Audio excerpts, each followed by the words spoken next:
নমস্কার, কেমন আছেন সবাই? রিয়াস ওয়ার্ল্ডের একটি ব্লগ দেখতে আপনাদের সকলকে স্বাগত জানাই। আজকে আমাদের ঘোরার তৃতীয় দিন, আর আজকে আমার মনটা একটু আগের দুদিনের তুলনায় ভালো। তার কারণ হচ্ছে ছেলেটার আর জ্বর আসেনি তারপর রাত্রিবেলার পর থেকে। আর এখানে একটা অন্য ডক্টরের কাছে তো আপনাদের বললামই নিয়ে গিয়েছিলাম। ঠিক ডক্টর বললে স্পেসিফিক্যালি ভুল বলা হবে, মানে একটা সেন্টারে নিয়ে গেছিলাম যেখানে ওই চাইল্ড কেয়ার আর সমস্ত প্রসূতি নারী, তারপর ওমেন কেয়ার, এরকম একটা নার্সিংহোম কাম একটা সেন্টার ছিল। খুব ভালো পরিষেবা ওখানে, তো ওখানেই নিয়ে গিয়েছিলাম। তো এখন তো আপাতত ঠিকই আছে, ওরা তো প্যারাসিটামলের উপরই পুরোপুরি রাখতে বলেছিল। তো এখানে আমরা মাঝপথে এক জায়গায় নেমেছিলাম বলতে কি আমার একটা বড় ছেলেটার একটু ডাইপার চেঞ্জ করার প্রয়োজন পড়েছিল, তো ওর জন্য নেমেছিলাম। আর যেই নামা সেমনি ওখানে নামার পরে তারপরে সবাই একটুখানি একটা ঝর্ণা মতো ছিল, তো এখানে ফটোশ্যুট করার জন্য সবাই লাইন দিয়ে দাঁড়িয়ে গিয়েছে। ভালোই লাগছে। আজকে আমরা আরাকু ভ্যালিতে যাচ্ছি। এটা তো প্রায় অনেকক্ষণের রাস্তা, অনেকটাই দূর। আর যেহেতু আমাদের বড় বাস, এতজন মেম্বার বলে, তো ওর জন্য খুব একটা স্পিডেও যাওয়া যাচ্ছে না। রাস্তার ঢালবে, পাহাড় ঢালবে, একটু আস্তে আস্তেই গাড়ি চলছে। তো ওর জন্য এই মাঝে ব্রেকটা খুব রিল্যাক্সিং লাগছে। আর পিছনে এই ঝর্ণাটা, একদম ছোট্ট ঝর্ণা কিন্তু খুব সুন্দর। ঝর্ণাটা বলতে গেলে খুবই ছোট্ট আর খুবই সাদামাটা, দেখে তো আপনারা বুঝতেই পারছেন। কিন্তু গ্রুপের মেম্বাররা যখন এত মজাদার হয় তখন ছোট ছোট সমস্ত কিছুতেই আনন্দ খুঁজে পাওয়া যায়।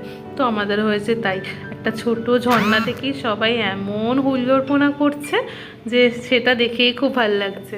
আর তো আপনাদের বললামই আজকে ছেলেটার শরীরটা তুলনামূলক দুদিনের তুলনায় একটু ভালো, তোর জন্য একটু ভালো লাগছে।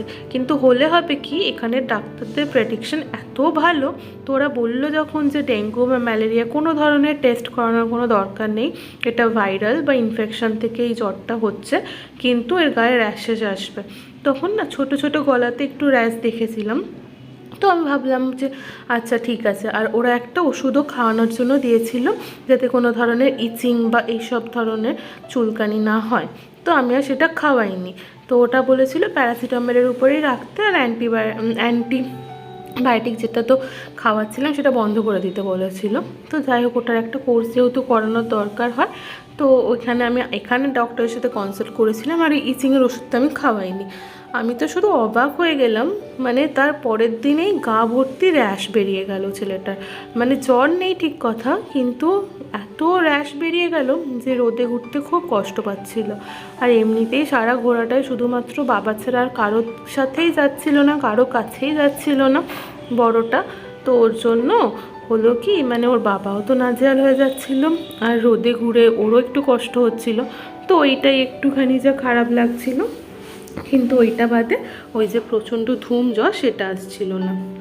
তো আজকে আমরা সকালবেলা ব্রেকফাস্ট করেই বেরিয়ে পড়েছি। ব্রেকফাস্টও করিনি বলতে গেলে, গাড়িতে ব্রেকফাস্ট করা হয়েছে আমাদেরকে। আজকে শুকনো শাকনা কিছু খাবার খেয়ে নিয়েছি, ওই একটুখানি ভেজ প্যাটিস, তারপর একটুখানি মাজা, কেক, বিস্কিট, এই সবগুলোই খেয়েছি। আর লাঞ্চটা দুপুরবেলা আমরা বাইরে একটা কফি বাগানে করব। আগের দিন যেরকম এরকম বিচের ধারে এক জায়গা খেয়েছিলাম, আজকেও একটা কফি বাগানে লাঞ্চটা খাবো। তো আমরা এখানে এখন ওই যে আরাকু ভ্যালি যাওয়ার পথে যে রাস্তাটায় যেখানে আমাদের গাড়ি দাঁড়িয়ে করিয়ে দিয়েছে, সেখান থেকে আবার হেঁটে হেঁটে এগোচ্ছিলাম। তো এখানে দেখলাম কয়েকটা জায়গায় ব্যাম্বু চিকেন আর ব্যাম্বু বিরিয়ানি এসবগুলো হচ্ছে। তো মাসের এই তৈরি খাবারগুলো কখনো খাইনি, কিন্তু খাওয়ার একবার ট্রাই করার খুব ইচ্ছা ছিল।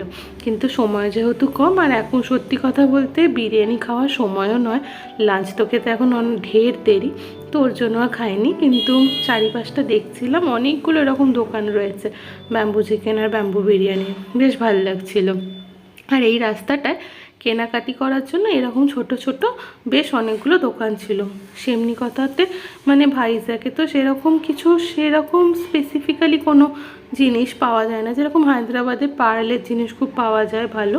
তো সেরকম আমি সেইভাবে কিছু দেখছিলাম না। কিছু কিছু জায়গায় কাজু বাদাম, কিছু কিছু জায়গায় কফি বিনস, কিছু কিছু জায়গায় কফির গুঁড়ো, এগুলোই দেখছিলাম। আর কিছু কিছু জায়গায় ব্যাগ দেখছিলাম। তো এই ব্যাগগুলো জানি না এখানে ম্যানুফ্যাকচার করা হয়েছে কি না, হতে পারে বাইরে থেকেও ইম্পোর্ট করা হয়ে থাকতে পারে ট্যুরিস্টদের জন্য। আর দামগুলোও বেশ ভালোই চড়া ছিল। আমাদের ওখানকার যে দাম সেখানের থেকে এখানকার ব্যাগগুলোর তুলনামূলক দামটা কিন্তু অনেকটাই বেশি। তো যাই হোক, এখানে কাঠের আর বাঁশের কিন্তু বেশ খুব সুন্দর সুন্দর কয়েকটা জিনিস দেখছিলাম। এই কাপগুলো আমার খুব ইউনিক লাগছিল। এটা বাঁশ দিয়ে তৈরি আর গায়ে এরকম ডিজাইন করা আছে পলকা ডটসের মতো, আর ভিতরটাকে এরকম করা রয়েছে। তো আমি জিজ্ঞাসা করলাম কি এগুলো কি ব্যবহার করা যাবে খাওয়ার জন্য? তো ওরা তো তখন বললো যে হ্যাঁ, এগুলো তো ব্যবহার করার জন্যই ওয়াশেবেলও, কিন্তু কি জানি ওয়াশ করা যাবে কি না জানি না। তো এমনি জিনিসটা কিন্তু খুব সুন্দর লাগছিল। পুরো বাঁশটাকে কেটে ওই যে খোপটা রয়েছে আর কি, বাঁশের মধ্যে যে গিঁটগুলো থাকে সেইটাকে ব্যবহার করে এরকম সুন্দর কাপ বানানো হয়েছে। তো এটা খুব ভালো লেগেছে আমার, এই জিনিসটা আগে কখনো কোথাও দেখিনি। আর এই যে বাঁশের চুড়ি ক্লিপ, এগুলো আমি আগেও অনেক জায়গায় দেখেছি। তারপর বেতের যে ক্লিপগুলো, এগুলো আমার কাছেও আছে। তো এগুলো আমি আগে দেখেছি, কিন্তু এই কাপটা আমি প্রথম টাইম দেখলাম। খুব ভালো লেগেছে। কটা জিনিসের মধ্যে সব থেকে বেশি ভালো লেগেছিল।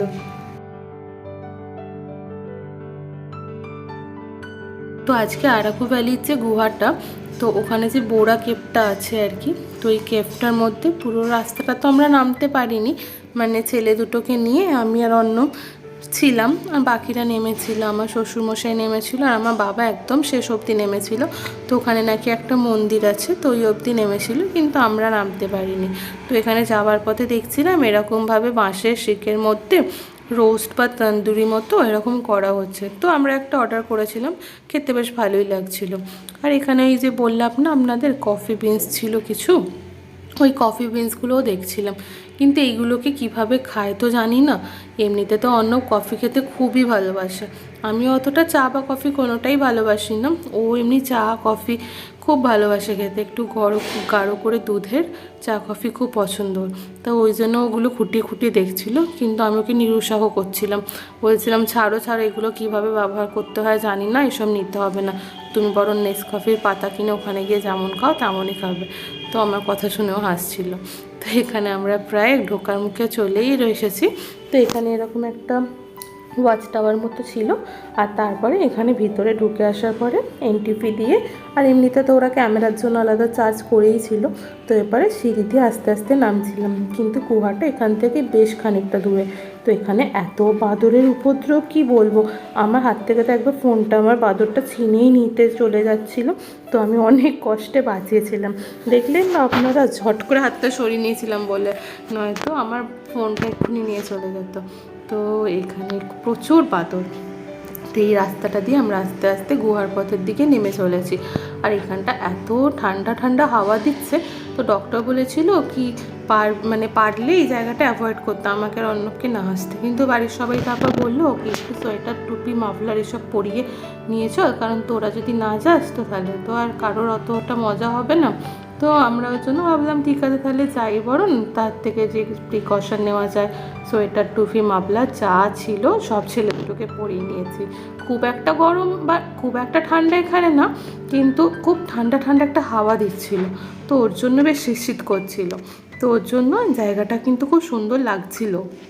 আর এই দেখুন গুহাটা ভিতরটা দেখছেন কি বিশাল আর কি গভীর, ভীষণ সুন্দর। এর ভিতরটাতে না চুনা পাথরের গুহা, যেহেতু একটুখানি জলও পড়ছিল। এখানে নাকি আগে একটা নদী ছিল, তারপরে সেই নদীর ধারায় ওই পাথরগুলো রূপান্তরিত হয়ে যাওয়ার পরে আর ক্ষয়ে ক্ষয়ে এটা একটা গুহা হয়ে গেছে। তারপর এটাকে একটা ট্যুরিস্ট স্পট হিসেবে এখন ওপেন করে দেওয়া রয়েছে। তো এটাই এখন এর মেন গল্প। তো এখানে আরও অনেক এমনি ট্যুরিস্ট গাইডও নেওয়া যাচ্ছিল।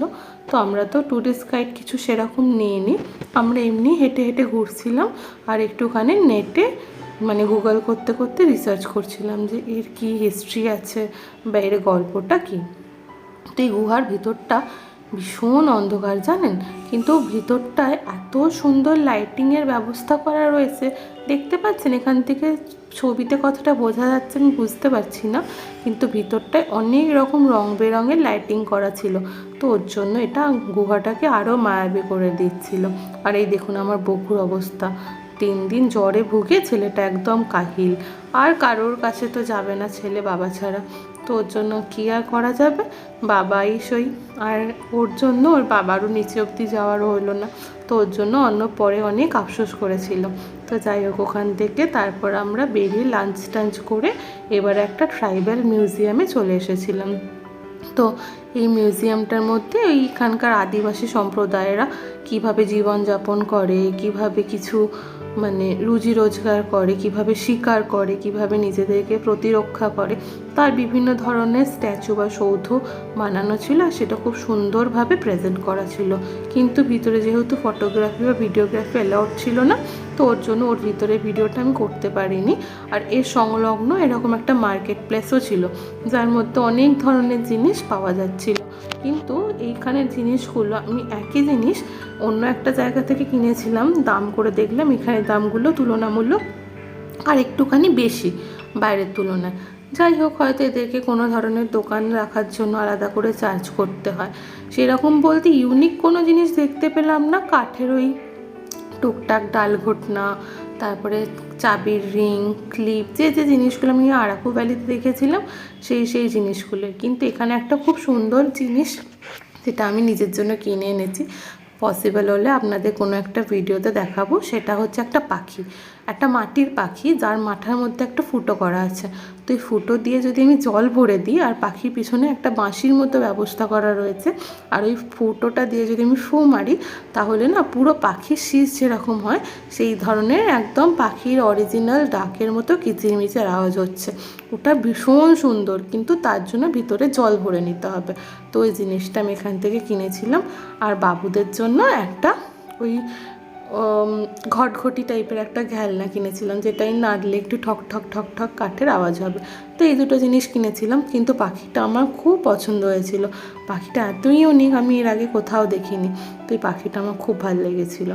তো যাই হোক, এখন আমরা এখানটা 4-5টা ঘুরে নিচ্ছিলাম, আর এরপরে বিকাল বিকাল হয়ে আসছিলো, তো ওর জন্য বাড়ি ফেরারও তো অনেকটাই তাড়া ছিল। আর জানেন তো, এর বাইরে না অনেকে কাজু বাদামও বিক্রি করছিল, একটু লাল লাল ধরনের কাজুগুলো, কিন্তু খেয়ে দেখলাম বেশ মিষ্টি আছে। তো ওর জন্য 1 কিলো কাজুও কিনেছিলাম এর বাইরে থেকে। তো এরপরে আমরা তো বাড়ি ফিরে এসেছিলাম, যেহেতু এটা অনেকটা রাস্তা ছিল, মানে যত দিনের ট্যুর প্ল্যান ছিল এটা ছিল সবথেকে আমাদের লংগেস্ট, মানে সারাদিনের প্রোগ্রাম। তো যাই হোক, তো ওর জন্য ফিরতে ফিরতে আমাদের সেদিন প্রায় রাত 10টাও পার হয়ে গিয়েছিল। আর সন্ধেবেলা মানে রাত্রিবেলা ফিরে আর কারো কোনো এনার্জি ছিল না। তো যাই হোক, আজকে ভিডিওটা এখানেই তাহলে শেষ করলাম। আশা করি আপনাদের ভালোই লেগেছে। যদি ভালো লাগে তাহলে একটা লাইক করে দেবেন আর কমেন্ট করবেন। আর আমার চ্যানেলে ভিডিও দেখতে ভালো লাগলে আপনারা আমার চ্যানেলটা সাবস্ক্রাইব করে নেবেন। খুব শীঘ্রই নতুন ভিডিও নিয়ে দেখা হচ্ছে। সকলে খুব ভালো থাকবেন, সুস্থ থাকবেন আর সাবধানে থাকবেন। ধন্যবাদ।